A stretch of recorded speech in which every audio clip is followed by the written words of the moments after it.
मित्र म्हणलत 31 डिसेंबर साजरा करणारेस कसा? मग मी म्हणलं डायरेक्ट जाणारे कोकणात खायला मासा. तर मंडळी झालं असं, नेमकीच आमच्या कॉलेजची ट्रिप होती कोकणात. मग थंडी गारट्याचा निम्म्या रातीचा आम्ही वाईतनं निघालो. महाबळेश्वर पोलादपूर मार्गे जाताना आमची गाडी होती घाटात आणि इकडं सूर्य उगवत होता थाटात. आणि एकदाच ह्या पुलाखालनं गेलो, मग म्हणलं आता आपण कोकणात आलो. समुद्राच्या कडेला असलेल्या या हॉटेलात सकाळच्या प्रसन्न वातावरणात एंट्री केली. इकडं नाश्त्याला पोह्याची भराभरी आणि तिकडं सोलकडीसाठी नारळाची धराधरी चालली होती. मग मी आवरून निघालो समुद्रात पवायला. चांगलं मन भरून समुद्रात पवून दुपारपर्यंत माघारी यावं म्हणलं. आणि दुपारच्या जेवणाचं हे नियोजन बघा. सुरमईला मसाला लावायचं चाललं होतं. आल्या का म्हणलं ह्यो तुकडा एवढा, मग त्यो मासा असेल केवढा. मग असल्या उकळत्या तेलात त्यांनी एक एक पीस असा खरपूस भाजून घ्यायला सुरुवात केली. आणि इकडं ताटात कोळंबी सुद्धा होती. आणि एकदाचा मी जेवाय बसलो आणि पहिल्यांदा सुरमईचा तुकडा उचलला. पहिलाच घास एकदम गरमागरम आणि टेस्टी होता. मग तांदळाची भाकरी कोळंबीच्या रश्श्यात बुडवून खायचा आनंद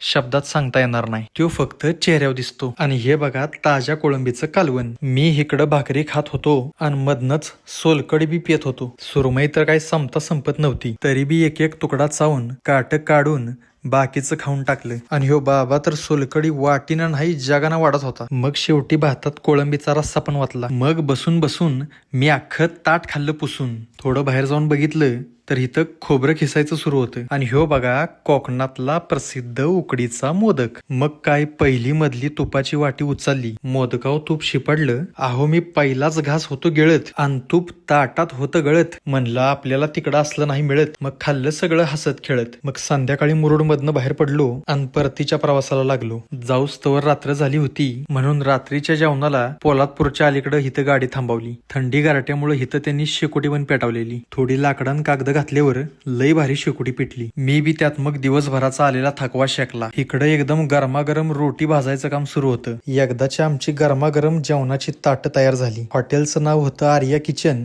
म्हणलं इथं चांगलं मिळत असेल चिकन. मग मी चिकन थाळी मागवली. रात्रीच्या असल्या थंडीत गरमागरम असली थाळी असल्यावर काय खावं काय नको असं मला झालेलं. मालवणी मसाल्यात केलेला रस्सा आणि सुक्क चिकन सुद्धा लय भारी झालं होतं. गरमागरम भातावर गरमागरम रस्सा टाकून मी जेवणाचा मनसोक्त आनंद घेतला. आणि शेवटी सोलकडी पिऊन जेवणाला पूर्ण विराम दिला. ह्याच्या पुढचा पण व्हिडिओ नक्की बघा. त्यासाठी आपलं फॉलोचं बटन दाबा.